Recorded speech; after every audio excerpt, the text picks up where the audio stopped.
കള്ളൻ കപ്പലിൽ തന്നെ. വരവൂരിലെ കുടുംബക്ഷേത്രത്തിൽ മോഷണം നടത്തിയത് കുടുംബാംഗം. ഓട്ടുരുളിയും വിളക്കുകളും കവർന്ന രാജേഷ് പോലീസ് പിടിയിൽ. ഒരു നാടിനെയാകെ ഞെട്ടിച്ചുകൊണ്ട് വരവൂരിലെ അടിപ്പറമ്പിൽ കുടുംബാംഗങ്ങൾ ആരാധിക്കുന്ന ക്ഷേത്രത്തിൽ നടന്ന വൻ മോഷണത്തിന് പിന്നിൽ പ്രവർത്തിച്ചത് കുടുംബാംഗം. ഊട്ടുപുരയിൽ സൂക്ഷിച്ചിരുന്ന വിലയേറിയ ഓട്ടുരുളിയും വിളക്കുകളും ഉൾപ്പെടെ 25,000 രൂപയുടെ വസ്തുക്കൾ കവർന്ന കേസിൽ ഇതേ കുടുംബത്തിലെ അടിപ്പറമ്പിൽ വീട്ടിൽ 44 വയസ്സുള്ള രാജേഷാണ് പോലീസ് പിടിയിലായത്.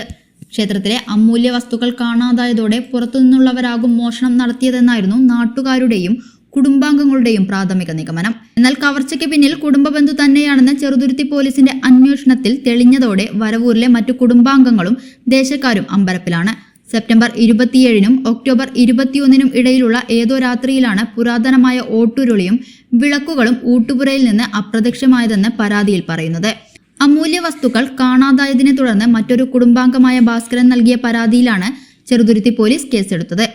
സൗജന്യ വൈഫൈ കണക്ഷൻ അങ്ങനെ വരാൻ വഴിയില്ലല്ലോ.